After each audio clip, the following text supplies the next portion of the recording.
విజయవాడ ఇంద్రకీలాద్రి కనకదుర్గమ్మ అమ్మవారిని మంత్రి సంధ్యారాణి దర్శించుకున్నారు. రాష్ట్ర ప్రజలు సీఎం చంద్రబాబు ఆయురారోగ్యాలతో ఉండాలని, ఈ రాష్ట్రాన్ని మరింత అభివృద్ధి పథంలో నడిపించేందుకు ఆయనకి ఆ తల్లి శక్తినివ్వాలని కోరుకున్నానని తెలిపారు.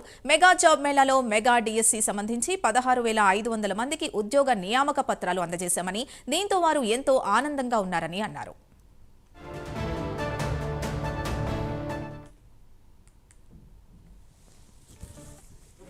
నిరుద్యోగులకు ఖచ్చితంగా ఈ ప్రభుత్వం వచ్చిన తర్వాత భరోసా ఉంటుంది, భద్రత ఉంటుంది, ఉద్యోగం ఉంటుంది అని ఆ రోజు నారా చంద్రబాబు నాయుడు గారు చెప్పినటువంటి విధంగానే 4వసారి ముఖ్యమంత్రి అయిన తర్వాత కూడా అందరికీ ఉద్యోగాలు ఇప్పించి, అలాగే సూపర్ 6 సూపర్ హిట్ అయిన మీ అందరికీ తెలుసు. ఇదే ఉత్సవ ఏర్పాట్లు బ్రహ్మాండంగా ఉన్నాయి. ఎందుకంటే ఇంత పూర్వం ఎప్పుడు ఇంత మంచిగా ఏర్పాట్లు జరిగిందే లేదు, మీ అందరికి కూడా తెలుసు. ఇంత చక్కగా ఏర్పాట్లు చేస్తూ భక్తులందరూ కూడా నిండు మనసుతో వచ్చి ఆ తల్లిని సేవించుకొని మా ప్రసాదం తీసుకొని చక్కగా వెళ్తున్నారు. పోలీసులు కూడా చాలా చక్కగా అద్భుతంగా వాళ్ళు వర్క్ చేస్తున్నారు. పోలీసులు అంటే ఎక్కువ మంది జనాలయ్యాక పోలీసులు కూడా ఇబ్బంది పడతారు, కానీ జనాలు కూడా కోఆపరేట్ చేస్తున్నారు. పోలీసులు కూడా చాలా చక్కగా ఒక క్రమశిక్షణతో వెళ్తుంది.